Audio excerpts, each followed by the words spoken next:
आज हम सब पढ़ेंगे NCERT class 12th genetics chapter का chapter 5 principle of inheritance and variation का very important part pedigree analysis. Pedigree analysis में सबसे पहले हमारा काम है सिंबल के ऊपर। सबसे पहले हमें सिंबल को याद करना है। फर्स्ट, ये जो नॉर्मल स्क्वायर होते हैं ये हमें बताता है नॉर्मल मेल, और सेकेंड सर्कल हमें नॉर्मल फीमेल। अगर हम थर्ड की बात करें तो मेल एंड फीमेल के बीच जो एक हॉरिजेंटल लाइन आती है वो बताती है मेटिंग या मैरिज। और अब हम चलते हैं फोर्थ पे। वर्टिकल लाइन बताती है इनके बच्चों को। जैसे नॉर्मल मेल की शादी नॉर्मल फीमेल से हुई तो इनके 4 बच्चे हैं और चारों ही नॉर्मल हैं, जिनमें 3 डॉटर हैं और 1 सन हैं, और ये चारों के चारों बच्चे आपस में सिबलिंग कहलाएंगे।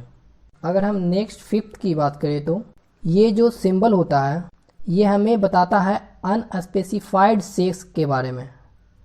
सेक्स अभी स्पेसिफाइड नहीं है, मेल है या फीमेल वो अभी कुछ भी पता नहीं है। ये जो सिंबल है ये हमें सारे ट्विंस के बारे में बताते हैं। जैसे यहाँ कितने सन हैं 2, कितने डॉटर हैं 2, यहाँ भी 2 सन हैं 2 डॉटर हैं, और यहाँ 1 सन और 1 डॉटर है। अब ट्विंस हमारा मोनोजाइगोटिक भी हो सकता है और डायजाइगोटिक भी। अगर हम इसके बीच में हॉरिजेंटल लाइन और दिखा देते हैं तो ये हमारा मोनोजाइगोटिक ट्विंस है। मोनोजाइगोटिक ट्विंस या तो दोनों मेल होंगे या फिर दोनों फीमेल होंगे, और अगर डायजाइगोटिक की बात आती है तो दोनों मेल भी हो सकते हैं और फीमेल भी हो सकते हैं। एक मेल और एक फीमेल भी हो सकते हैं। नेक्स्ट सिंबल है हमारा 7 नंबर। अगर हम इस सर्कल को या स्क्वायर को शेड कर देते हैं तो शेड सर्कल में अफेक्टेड फीमेल और शेड स्क्वायर में अफेक्टेड मेल होंगे। It means affected male and female individual. 8 number की बात करें तो अगर हाफ शेड है तो हेट्रोजाइगस कहलाएगा। किसके लिए? For autosomal recessive. 9 नंबर में देखें तो ये सिंबल कैरियर फीमेल कहलाएगा फॉर सेक्स लिंक्ड। 10 नंबर अगर ऑब्लिक कर दिया जाए तो ये सिंबल हमें डेथ, इट मीन्स अब ये सर्वाइवल नहीं है, ये दर्शाता है। 11 नंबर ये जो सिंबल होते हैं ये बताता है या तो बच्चा एबॉर्ट हो चुका है या फिर इसका बर्थ होगा ही नहीं या होना बाकी है। इट मीन्स एबॉर्शन और स्टिल बर्थ।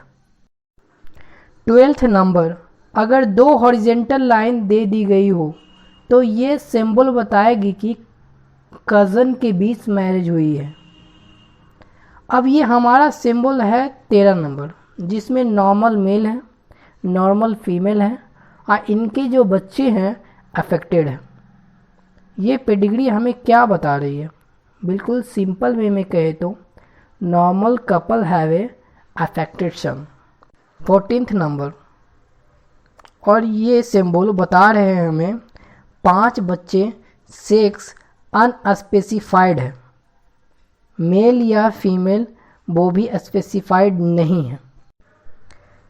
तो सिंबल हमें अच्छे से याद रखने हैं क्योंकि क्वेश्चन जनरली सिंबल से आ जाते हैं। पेडिग्री के क्वेश्चन सॉल्व करने के लिए हमारा पहला काम हमें सिंबल याद होना जरूरी है।